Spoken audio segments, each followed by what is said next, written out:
Yes, good afternoon, everyone.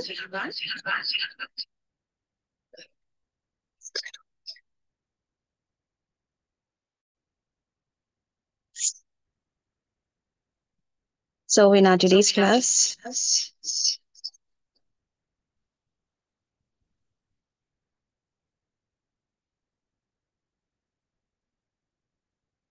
we will be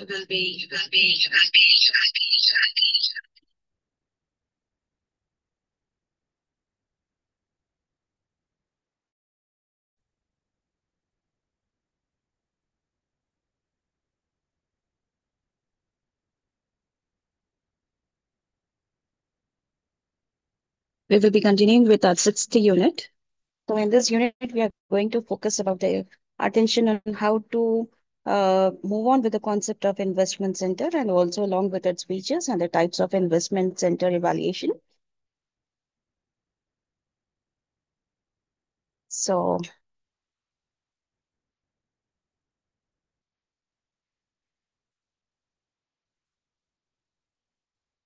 I hope you all can able to see my screen.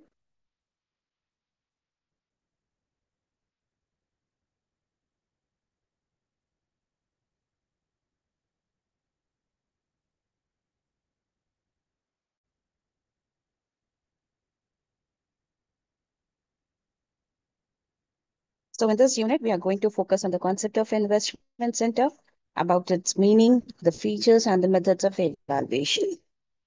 Okay. So, basically, in large and decentralized organization, it is neither particular nor desirable for the top management to control every operation and financial decision centrally. So, therefore, what the organizations will try to do, they try to just divide their, departments into various segments or responsibility. Okay.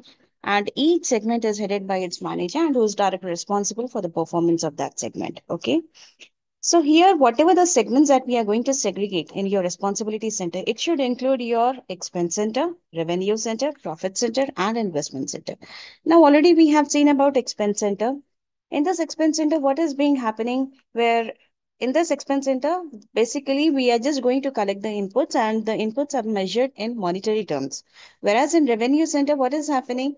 Here, all the revenues are measured. That means all the outputs are measured in monetary terms. And in profit center, both revenues and expenses are measured. Whereas in investment center, here we are just trying to show the relationship between profit and investment is measured. So the first three types of responsibility center, what we have seen, was already discussed in our previous unit. Okay. So in this particular unit, we are just going to concentrate on the investment center, which represents the highest level of decentralization in management control system. Okay. So when organization decentralized decision making, they basically are maintained by effective control. Okay. How? By establishing responsibility center, by developing suitable performance measures for each center, and we are trying to link the managerial rewards and incentives to our performance. Okay. And here the performance measure serves two major purposes. What are those? The first is your we are trying to provide direction and guidance to managers of decentralized units, and also we are able to evaluate managerial performance objectively.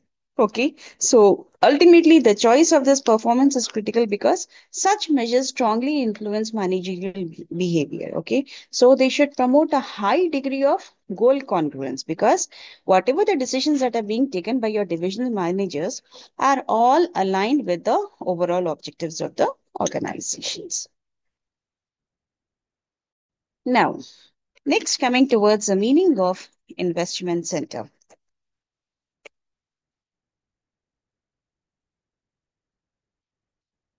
So, as per CIMA London, an investment center is a profit center whose performance is measured by its return on capital employed.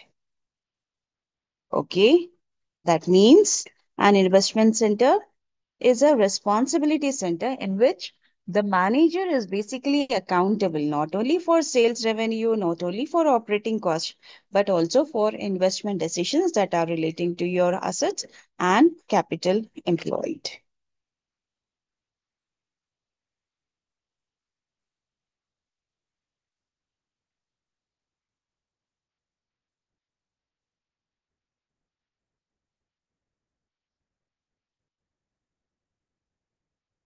So, in an investment center, the manager has the authority over decisions relating to your working capital management, utilization of resources, as well as the capital that is invested in your fixed assets.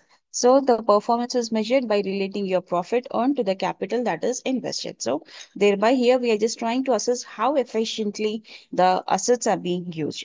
And also, the investment function, I mean, will like to have an independent business units where even major investment decisions are taken at the divisional level. For example, a new hotel project is there, which is developed by hospitality company. Okay, so how we are going to treat it? Basically, it is going to be treated as an investment center because if the hotel manager is responsible for investment in the hotel property and facilities, okay, as well along with this operating cost, revenue generation, what is the key difference between a profit center and investment center?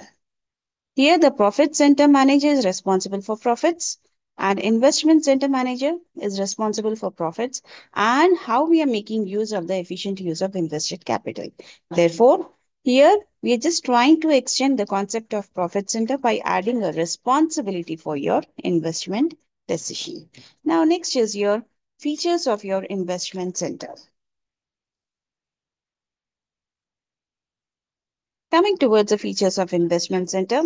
Investment center already we have seen it is nothing but it is a business unit within an organization where we are just trying to utilize the capital to contribute directly to the overall profitability.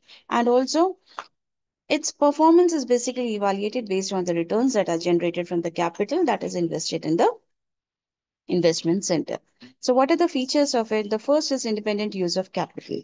An investment center is nothing but it's a business unit where they use their own capital to generate returns that benefit the organization. Like how in an what do you say automobile manufacturing company, okay, the financing arm, okay, the one who I mean finance, okay, that is nothing but independent use of capital, making use of independent use of capital, or a larger retail chain, you can say. Second feature is about investment centers are increasingly important for firms as financialization leads companies to seek profits from investment and lending activities in addition to core production. So this is as simple as like we are just trying to grow importance in modern organization because investment centers have become very important in from the point of your organization where they try to seek profits. So not only for from core operations but also from investment and lending of activities, especially in a financialized business environment. Third feature is the investment center focuses on generating returns on the fixed assets or working capital invested, specifically in the investment center. Okay, so here in our third feature, we are just trying to focus on returns from the assets that are employed. So an investment center emphasizes generating returns on fixed assets as well as in working capital. So here the performance evaluation is based on how effectively we are making use of our assets. Fourth is the investment center philosophy gives a more accurate picture of how much a division is contributing to the economic well-being of the company. Okay, so here we are just trying to measure the accuracy of a divisional contribution. So the concept of investment center is basically a more realistic and comprehensive picture of a division that is being contributed to the economic well-being of the organization. That is compared to a profit measurement alone. Fifth is an investment center that cannot earn a return on invested funds in excess of the cost of those funds is deemed not economically profitable. So here we are just trying to evaluate against cost of capital. So investment center is basically considered economically viable only if it earns a return in excess of the cost of capital. If the return does not exceed the cost of fund, the investment center is regarded as economically unprofitable. Sixth feature is about investment centers can utilize capital in order to purchase other assets. Okay, so here the investment center manager, they basically utilize capital just to purchase assets or replace your existing assets or expand the operation. So this authority basically it strengthens the accountability for capital utilization. Seventh feature, investment center performance evaluation measures are return on investment, residual income, and economic value added. Okay, so here we are just making use of advanced performance measures such as your return on investment, residual income, and economic value added. So these measures relate profit to the investment base, where we try to ensure better performance assessment. And the last feature, the manager can conclude the investment center is managing its capital or assets poorly. So here the manager will try to go for the assessment of capital management efficiency. So based on the performance measures, the management will try to determine whether the investment center manager is efficiently managing assets, underutilizing capital, making poor investment decision, because ultimately this helps in corrective actions and also to take your strategic decisions. So investment center basically it represents the highest level of your responsibility center, where we are just trying to combine the operational efficiency with effective capital management. So when we try to link your profit performance with your investment decision, here we are just trying to ensure that the manager focus not only on the earning profits, but also on the optimal use of your organizational resources.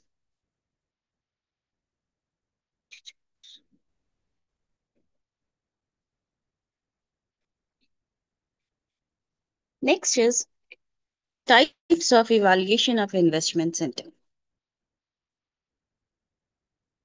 So here we have different types of investment centers. So investment centers are evaluated on the basis of profit earned, but on how efficiently profits are being generated to the capital that is being employed. So the analysis of an investment center serves here as for both the purpose, that is evaluation of the division as an independent business entity, as well as evaluation of the performance of the divisional manager who tries to control revenue, cost, and investment decision.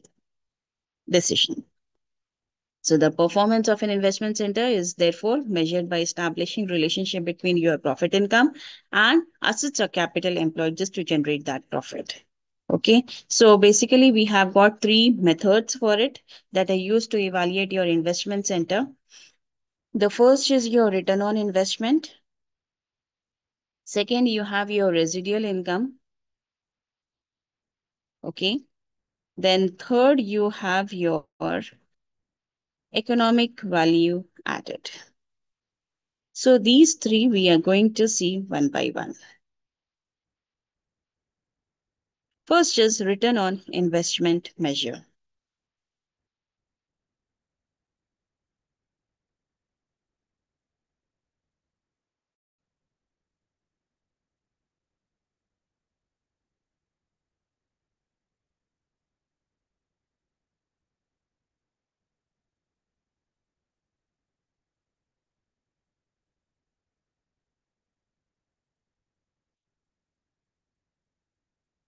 So return on investment is the most commonly performance measure for basically to evaluate investment centers. So instead of focusing on the absolute amount of profit that is earned, we are even trying to measure profitability relative to the investment that is made.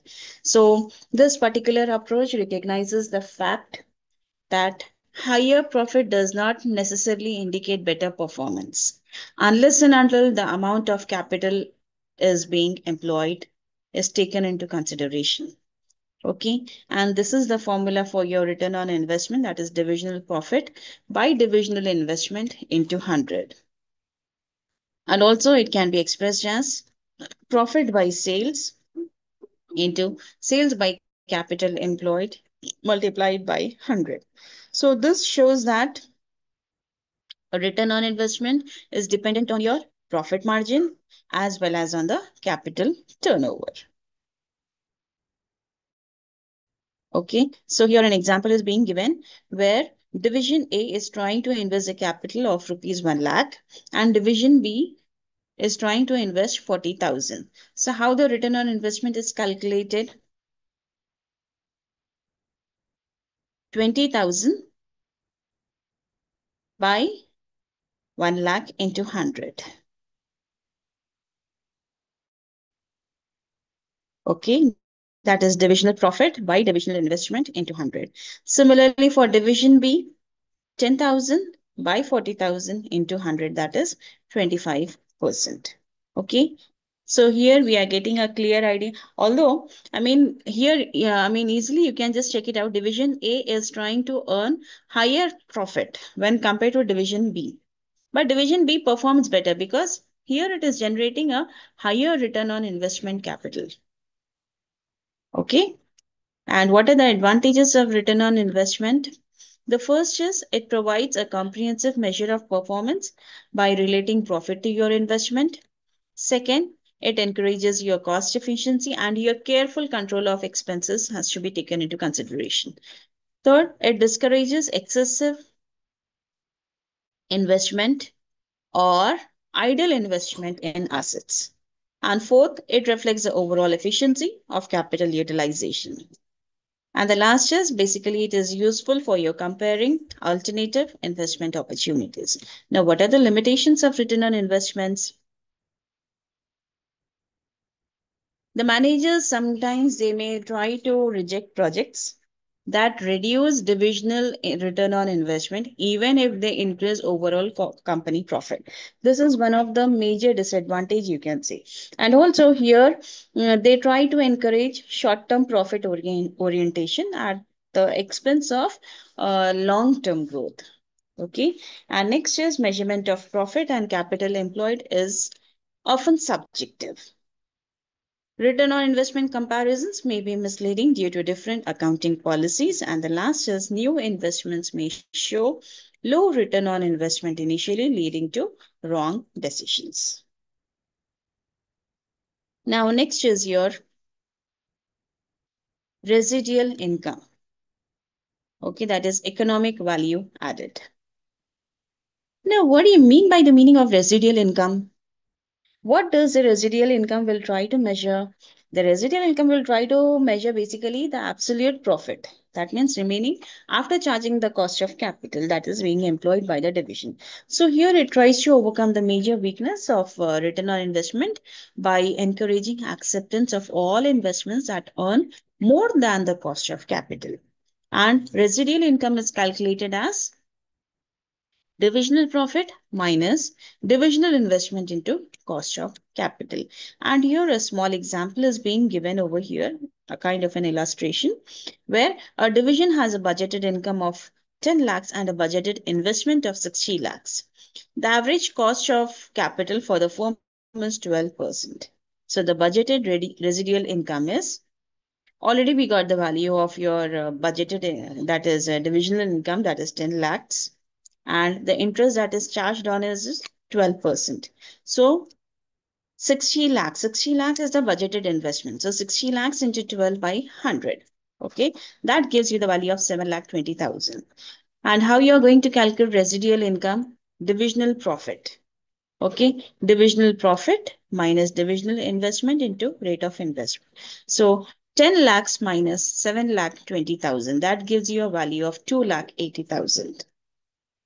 Okay, so here a positive residual income indicates a kind of a value creation. What are the advantages of residual income? Residual income method has the advantage of showing a division's ability to earn more than the cost of capital. That means here it tries to promote goal congruence. Second, division managers are made to realize that there is an opportunity cost of funds used by the division in the format of cost of capital. Okay. In the second thing, we are just trying to recognize the opportunity of cost of capital. Okay. Third, divisional managers become aware of the opportunity cost of funds and they accept those investments which give a higher rate of return than the cost of imputed interest. That means here we are just trying to encourage value added investments. And the next is Goal congruence is more likely to be achieved by using residual income rather than ROI as a technique of performance evaluation. Okay, we are trying to support long-term organizational growth. What are the disadvantages of it? The first is it may be difficult to determine the rate of interest for calculating the cost of capital. That means here it becomes very difficult in determining appropriate cost of capital.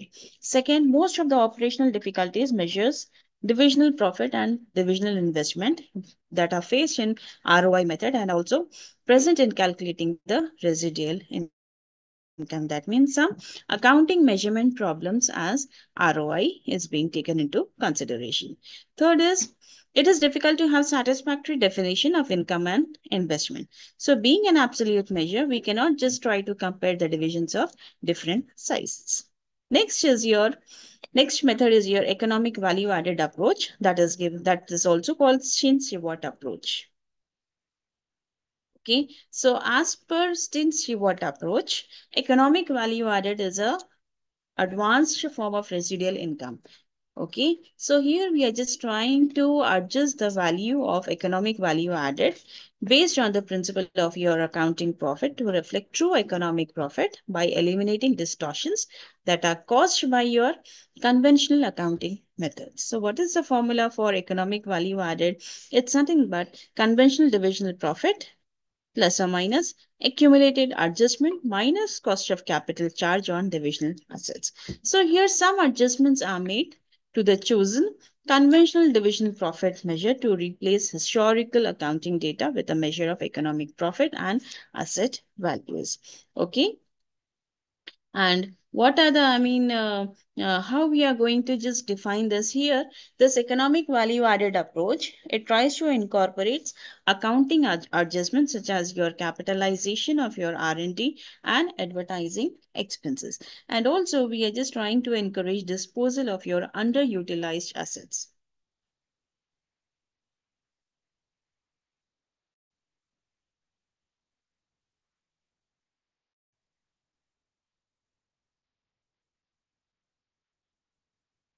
And also we are trying to improve goal congruence and shareholder wealth maximization. Okay, so these are some alternative approaches that are being given. EVA equal to net operating profit after tax minus cost of capital into economic book value of the capital. So here some four formulas are being given. You can just have a look into it. Okay, now, so in short, this performance evaluation basically it forms the backbone of an effective management control system where we are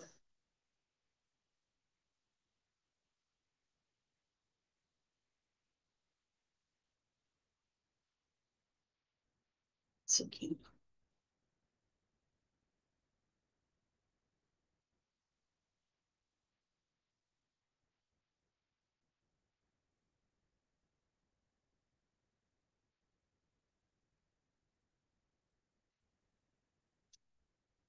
So where we are just trying to what do you say, hold the effective management control system by periodically compare your actual cost, your revenues, and investment with the budgeted figures. Okay, and also the management will be able to assess the operational efficiency and make some informed decisions regarding the future planning and resource allocation. So such evaluations will basically try to help us in identifying deviations. They try to help us in improving performance and strengthening your managerial accountability. So to ensure effective control, the organization, they adopt decentralization. Okay, so wherein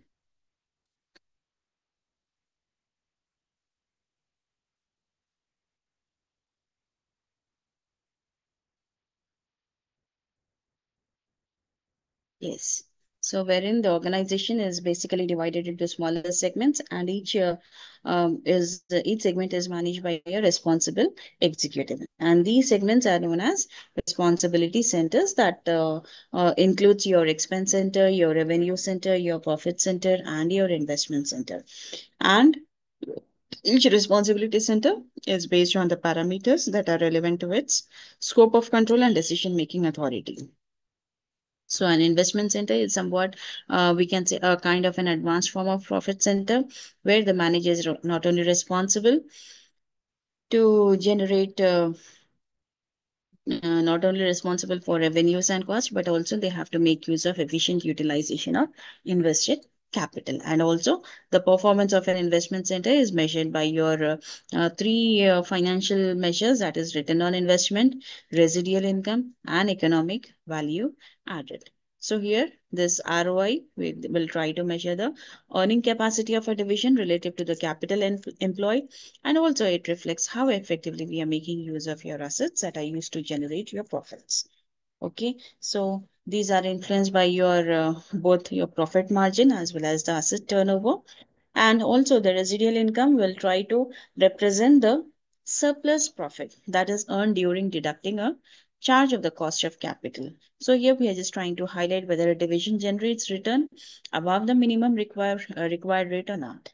And economic value added thing, it further refines the residual income concept by incorporating economic adjustments and they charge an implied interest on the capital employed, which represents the true economic profit of the investment center.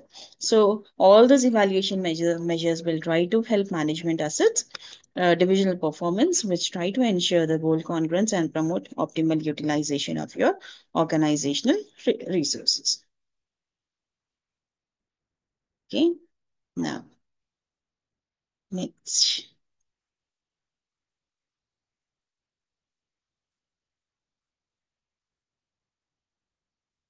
Coming towards your seventh unit. Your seventh unit is about transfer pricing and control.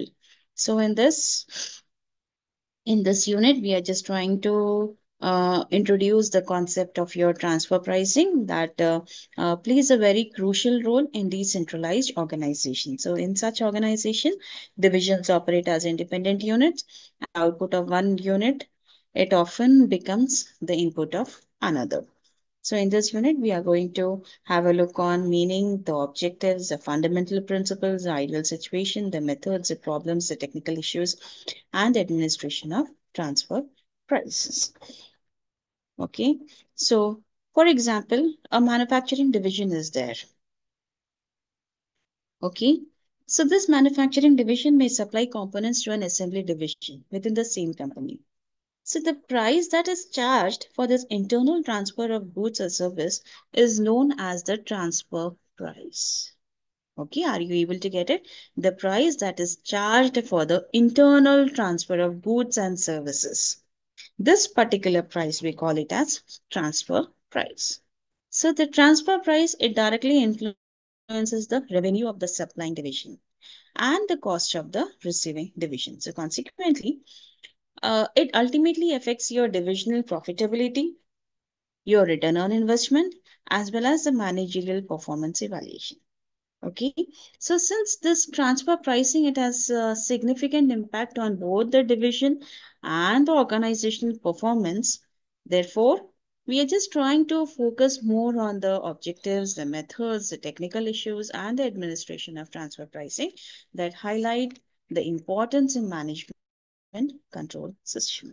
Coming towards the meaning of transfer price. Transfer price arises when different divisions of the same organization they try to exchange goods or services with one another. So it is mainly used for your internal accounting purpose in organization where divisions are treated as separate profit center. So transfer pricing will also helps us to determine the revenue of the transferring division, that is the selling division, and the cost of the receiving division, that means the one who is buying it. So in most cases what will happen, the transfer prices are aligned with the prevailing market price. If the internal transfer price is higher or lower than the market price, the disadvantaged division, okay, they may try to prefer to buy or sell externally instead of trading internally. So when I'm talking about MNCs, the concept of this transfer pricing also refers to the pricing of goods and services transferred between divisions located in different countries but belonging to the same organization. Therefore, the transfer pricing concept has become very important not only for performance evaluation but also for your tax planning, your regulatory compliance. Okay, so in simple words, transfer pricing is nothing but this is the price that is charged for goods or services that are transferred between related units or divisions of the same organization. Let's have a look into the objectives of transfer pricing. The first objective is to evaluate the current performance and profitability of each individual unit. Okay. Now, the main objective of your transfer pricing is something to promote a commercial attitude among your divisional managers and also to ensure the optimal utilization of resources while maximizing the overall profitability. Okay, so under this, the first is your evaluation of performance and profitability. So in this, the transfer pricing will helps us to evaluate the financial performance of individual divisions, and also since the transfer price it represents revenue for one unit and cost for another, ultimately directly affects the reported profits of both divisions, and also it enables meaningful performance comparisons. Second objective is to improve the profit position. Okay, a well-designed transfer pricing system, it tries to motivate divisions to operate efficiently and competitively, thereby maximizing divisional profits and also contribute positively to the overall profit of the organization. Third objective is to assist in decision making. Okay, so accurate pricing provides realistic cost and revenue data, which helps the managers to take sound decisions related to your make or buy, related to your sell or process, and selection of production methods. Next, for accurate estimation of earnings and proposed investment decision. Okay, so when resources are limited, transfer pricing assists management in allocating scarce resources among competing divisions by estimating their expected earnings and return on investment. Fifth objective is to allocate the profits of a multinational business. That means here we are trying to allocate profit among divisions operating in different countries. So this allocation may be designed to minimize your tax liability, your custom duties, and other government levies that are subjected to your legal and regulatory limits. Next, to make independent and better decision. Okay, so here we are just trying to what do you say, promote your managerial autonomy, which helps divisional managers to act independently by deciding whether to buy internally or from the external market. So this particular concept will try to improve the responsibility, the accountability, and the quality of your managerial decision. And the last objective is your goal congruence. That means while divisions aim to maximize their own profit, transfer pricing systems are designed to ensure that divisional decisions align with your overall objectives of the organization. Okay, when divisional actions support organizational goals, then only the goal congruence is achieved. Now, next is fundamental principle in transfer pricing.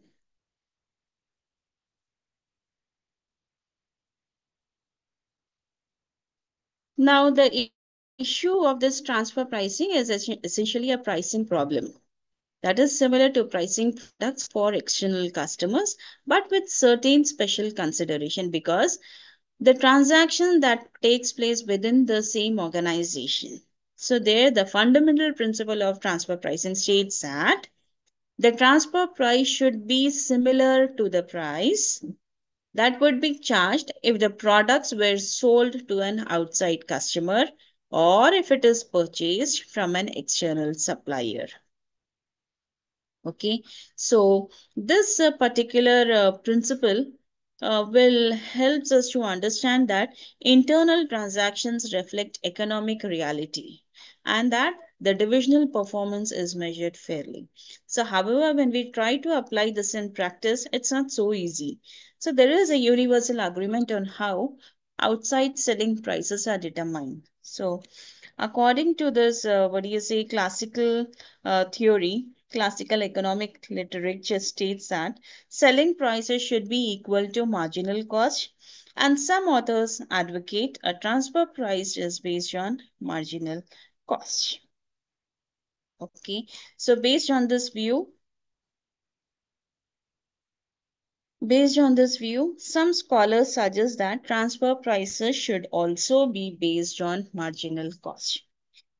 But in reality, this approach is somewhat, you can say, impractical or unrealistic because most firms do not price their products either externally or internally. They are based on the basis of your marginal cost alone. So instead, prices are directly influenced by your market conditions, competition, demand, capacity utilization, and strategic consideration. So therefore, the marginal cost pricing is rarely adopted as a transfer pricing policy.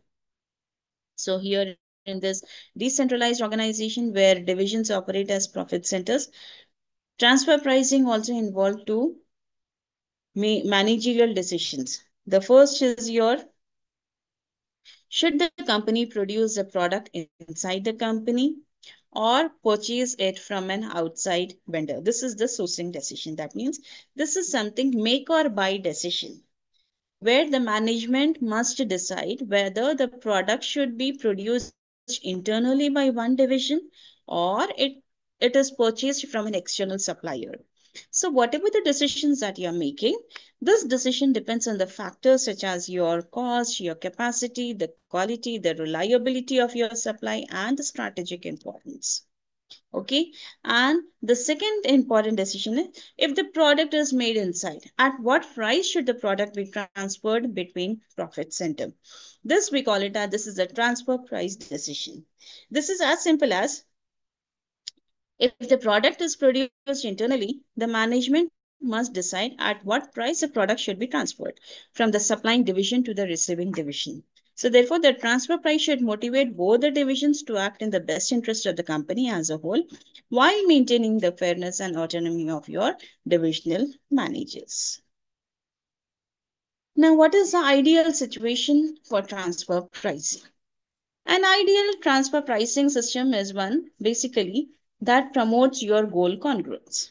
That means the decisions that are taken by your divisional managers in their own interest also helps in achieving the overall objective of the organization because a market price that is based on transfer price is considered ideal when certain conditions are met. So, however, in practice, if it is rare for all the conditions to exist simultaneously, these conditions will serve as the guidelines just to improve the effectiveness of your transfer pricing rather than your strict requirements. So, what are the ideal conditions? The first is your competent people. Ideally, managers should be interested in the long run as well as in the short run performance of their responsibility center. So here the managers of the responsibility center should be capable, should be experienced and are also forward looking. And they should also be concerned with both short term results as well as long term performance of their division. Apart from this, staff members are also involved in negotiating and resolving your transfer pricing disputes that must be competent. This will ensure your rational decision making and fair pricing. Second situation is good atmosphere. Manager must regard profitability as measured in their income statement as an important goal and a significant consideration in the judgment of their performance. They should perceive that the transfer prices are justified. So here there should be a positive and cooperative environment within the organization. And also the manager should accept profitability as a key performance measures and also they must believe that transfer prices are fair and justified. So when managers trust the system, conflict between divisions are reduced and also the coordination improves. Third, situation is a market price. The ideal transfer price is based on a well established normal market price for the identical product being transferred. That is, a market price reflecting the same conditions as a product to which the transfer price applies. So the ideal transfer price is a competitive price for the same or the similar product under some identical conditions. So a well-established market price, it reflects true economic value as well as here it ensures that internal transfers are priced as if they were external transactions. Last is your freedom to source. Freedom to source is nothing but here the manager should have a freedom to buy or sell externally. The buying decision should be free to purchase from outside suppliers if it is economical in nature. And the selling division should also be free to sell its output that from the external market. So here the freedom ensures that the transfer pricing remains realistic and encourages divisions to operate efficiently. And next is full information. That means the manager must know about the available alternatives and the relevant cost and revenue of each product. So availability of having full information will also help managers to make sound economic decisions and avoid suboptimal choices. And the last is your negotiation. So there must be a smooth working mechanism for negotiating contracts between your business unit. That means here you should have a well-defined and smooth negotiation process for transfer pricing between divisions. So a formal system for negotiation and arbitration will try to help us in resolving conflicts and arrive at mutually acceptable prices without harming your organizational harmony. Next is methods of transfer pricing. We have different methods of your transfer pricing. The first is your market based transfer price, cost based transfer price, dual transfer price, negotiation based transfer price. Okay, so transfer pricing refers to the method that are basically used to fix prices for goods or services that are transferred between divisions of the same organization. And also, this concept of transfer prices will directly affect your divisional profits, performance evaluation, and managerial decision, where we try to select an appropriate method is very important. So coming towards the first method, that is market based transfer price. Okay, so what will happen under this method? Market price refers to a price of an intermediate market between independent buyers and sellers. Where there is a competitive external market for the transferred product, market prices works well as transfer prices.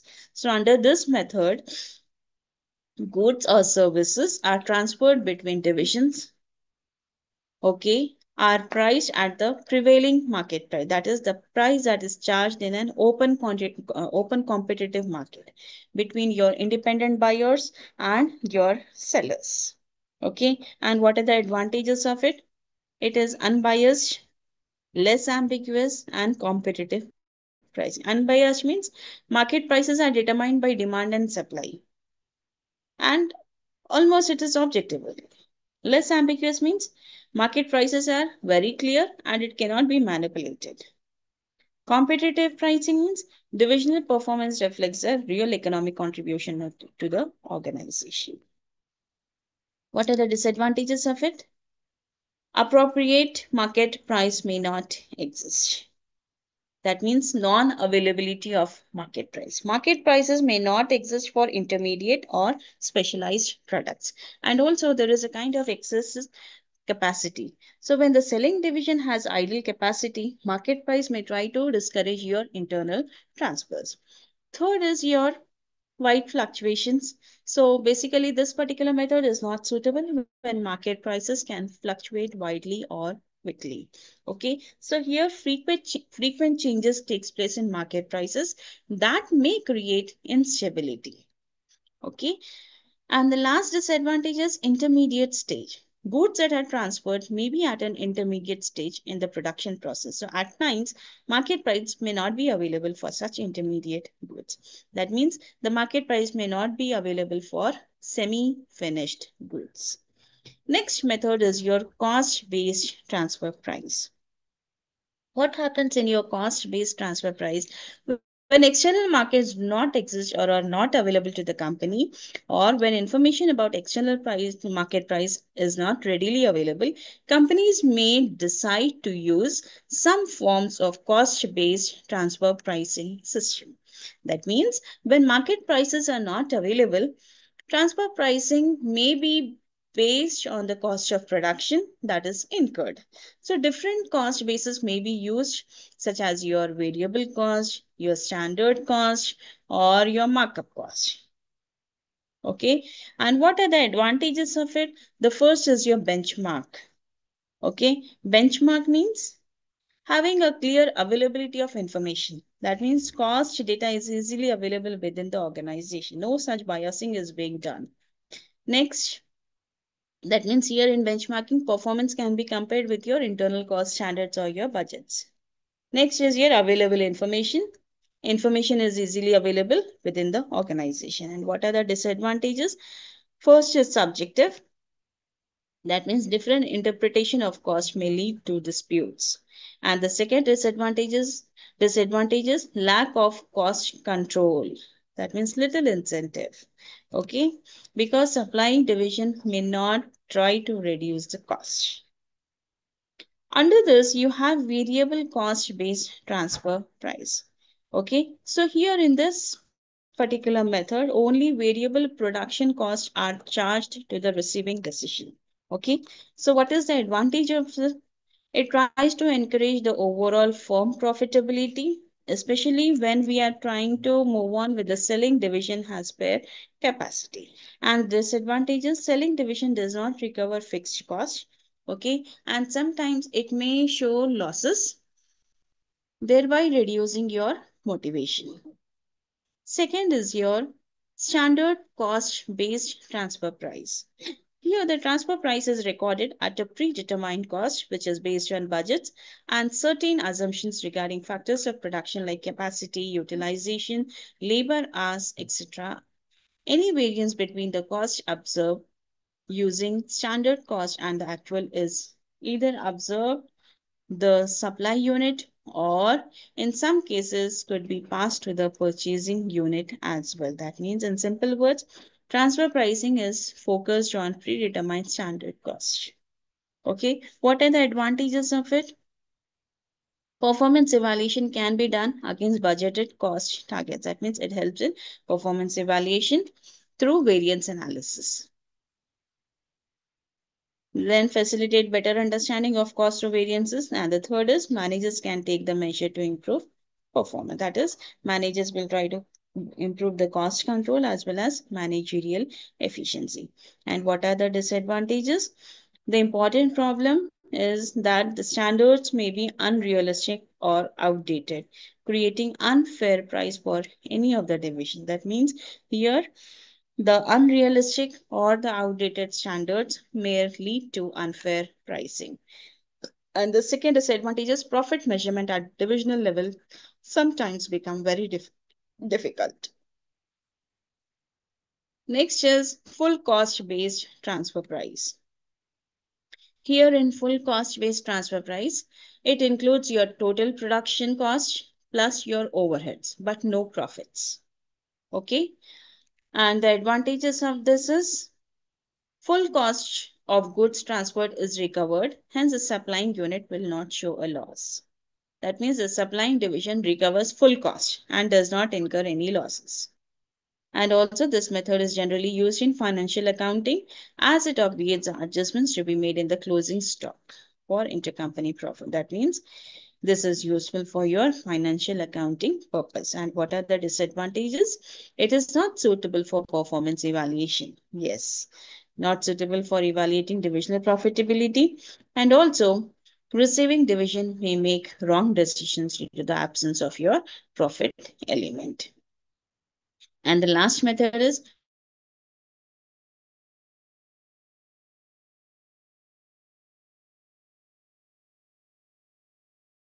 cost plus markup based transfer price. Here, the transfer price is recorded at a predetermined cost, which is based on budgets and certain assumptions regarding factors of production like capacity, utilization, labor hours, etc. So here the transfer price is equal to full cost plus profit margin.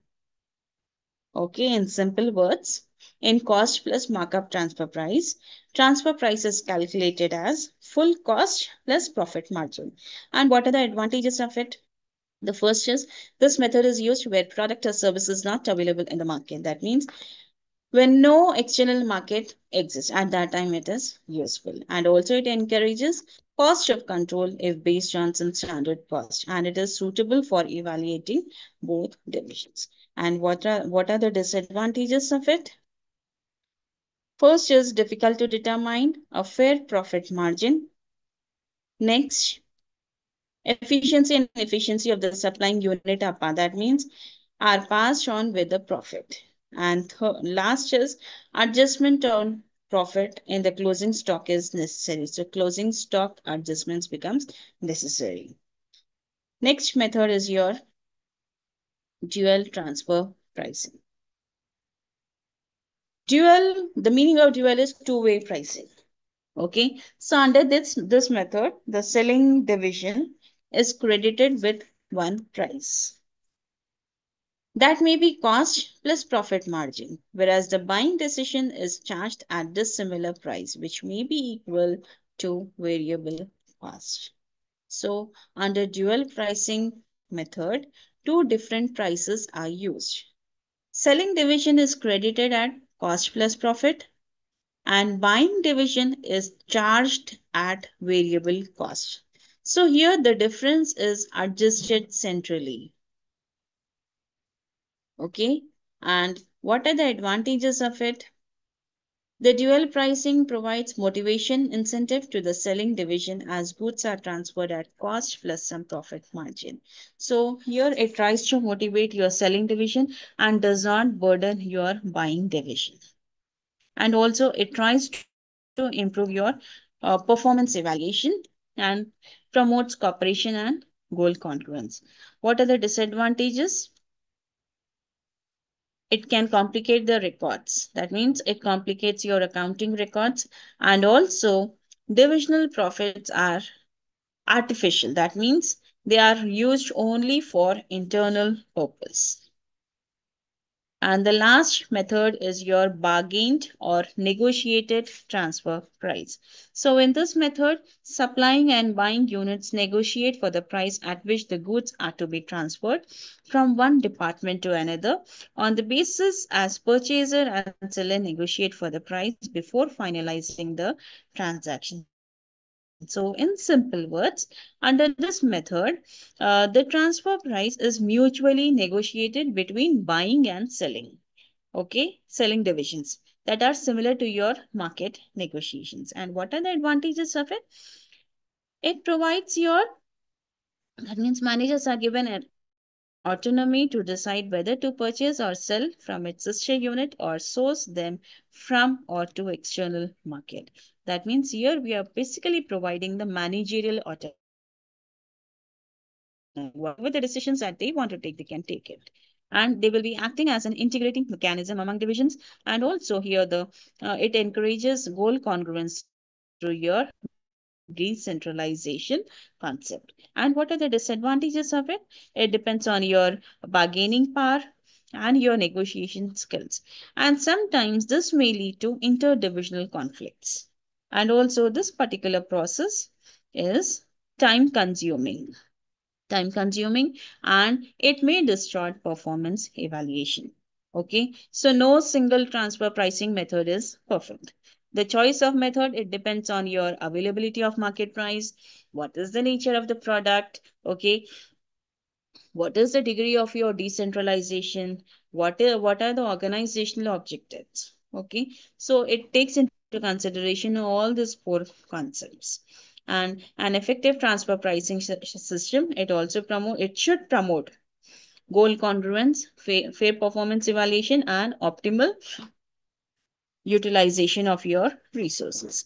And what are the problems of your transfer pricing? Coming towards the problems of your transfer pricing, you have some of the problems listed over here. I'll just try to show it.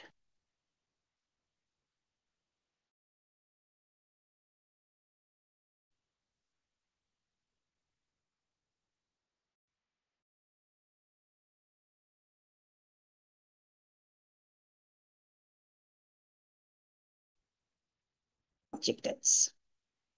What are those three objectives? The first is your accurate performance evaluation. Means no division should gain unfairly at the cost of another. And goal congruence should be there. That means divisional decisions should maximize overall company profit. And divisional autonomy is something managers should have freedom to take decisions without excessive interference. So, in practice, no doubt it is very difficult to satisfy all the three objectives at the same time because this may lead to several problems in your transfer pricing. So, because of this, what are the major problems of your transfer pricing? The first is disagreement of the above set three objectives in any organization leads to the disadvantage of transfer pricing. Okay, there will be a kind of a conflict among divisional managers. That means the divisions may disagree on how the transfer price should be fixed because the selling division prefers higher price, the buying division prefers lower price. So in between the departments itself, this is trying to create interdivisional conflicts. Next is there can be a disagreement among organizational divisional manager as to how transfer price should be set, and also additional cost, time and power will be required to execute transfer price and design the accounting system. So here high administrative cost is incurred because designing, implementing and monitoring transfer pricing system, it requires your extra accounting work, more manpower is required, additional time is required, and also this increases your administrative overhead. Next, difficulty in service departments. So the transfer pricing works poorly for some service departments such as your maintenance department, your IT department, or your HR department. Why? Because the benefits are not easily measurable, and here the outputs cannot be clearly quantified. Okay, next is your for some departments or divisions, for example service department, transfer prices do not work equally well because transfer prices may cause dysfunctional behavior among managers of organizational units. So managers here may act in their own divisional interest rather than company interest, leading to refusal of profitable internal transfer and also suboptimal decisions for the firm as a whole.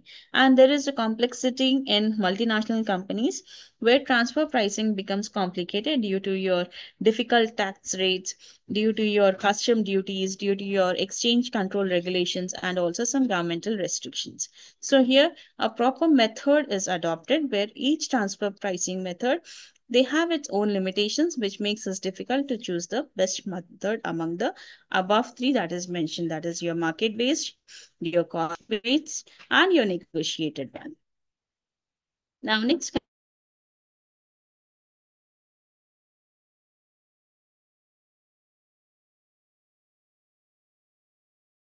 pricing.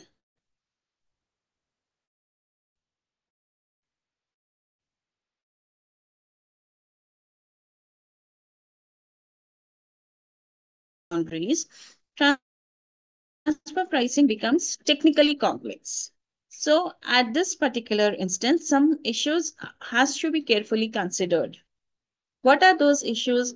The first is your tax and duties. Okay, that means here it should include your sales tax, your excise tax, your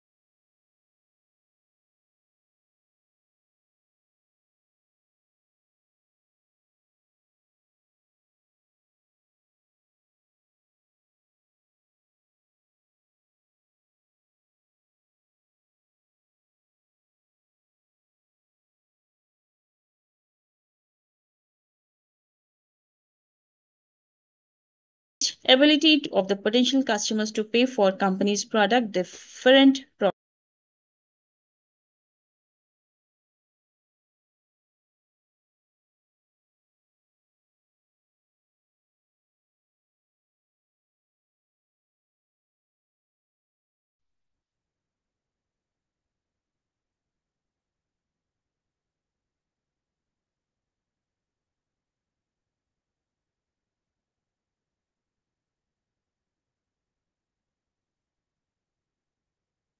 yes.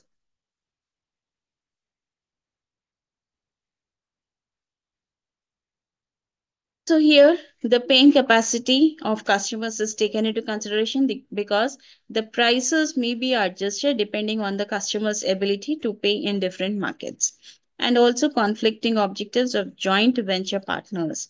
So here, joint venture partners may have their different goals that ultimately leads to disagreement on your transfer prices. Okay, and governmental regulation also, that means local, your state, your central laws, they may restrict pricing flexibility. And the last one that is very important is import and export regulation. So your import quotas, your tariffs, and your foreign exchange control, it directly affects your transfer pricing decisions. Next is your administration of transfer prices. Okay, that means how we are going to administer. That is, administration of transfer pricing. It basically refers to your process of implementing, negotiating, and resolving disputes that are related to your transfer price. So the first administration is to negotiate. Okay.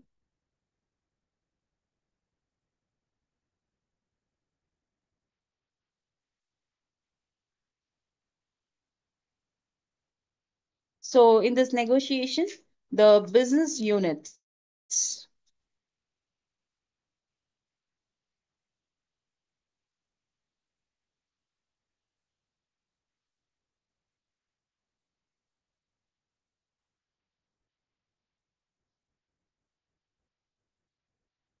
So in your negotiation, the business units they try to negotiate transfer price among themselves only. And also headquarters they usually avoid direct intervention to preserve divisional autonomy.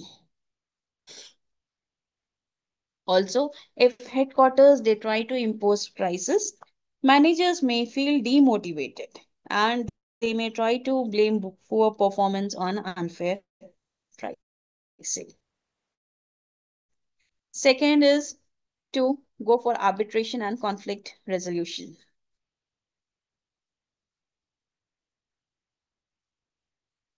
That is, when some divisions they fail to agree, the parent company will try to intervene, will try to interfere through single arbitrator. That is, the single arbitrator can be a senior executive who tries to settle the dispute, or else they can go with arbitration committee also, wherein this particular committee will try to review disputes and they revise pricing rules. So there are some forms of arbitration as we already know, formal and informal. Formal is something which is written and it is structured. And informal is something that goes on with your oral discussions and negotiations. And what are some conflict resolution methods? We have forcing method, okay? We have smoothing, bargaining, and problem solving. So the objective is to make the best transfer pricing system effective and in a very fair manner. Next is your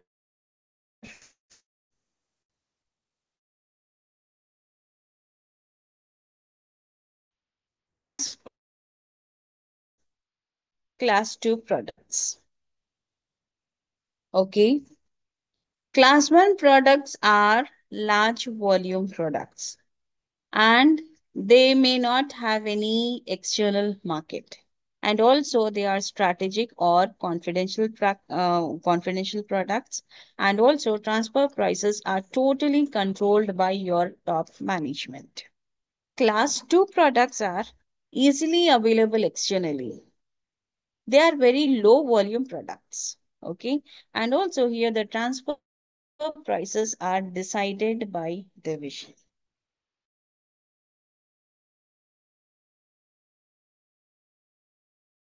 Large organizations are divided into divisions for effective management control.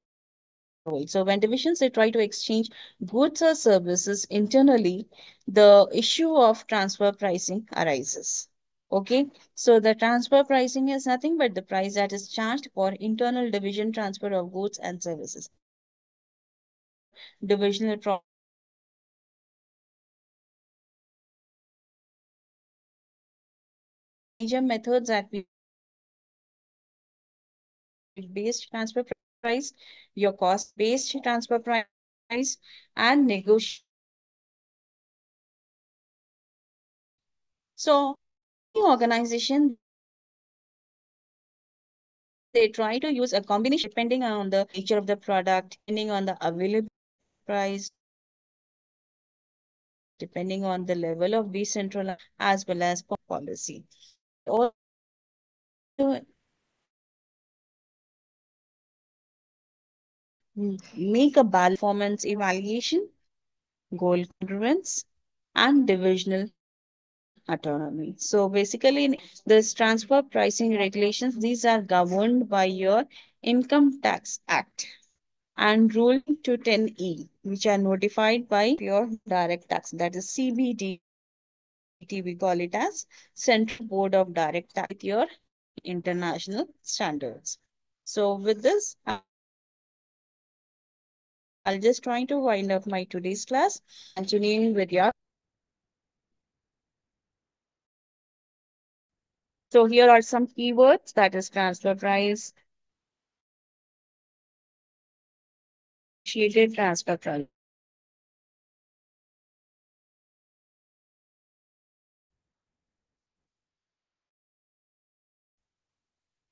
So in our next class, we'll try to continue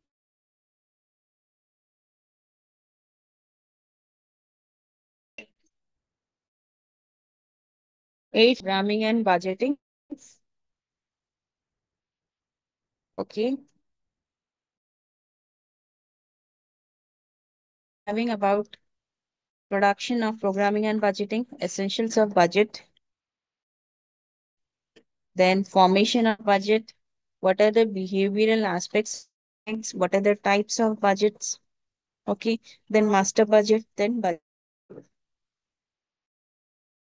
Okay. So thank you all for attending my session. Thank you once again.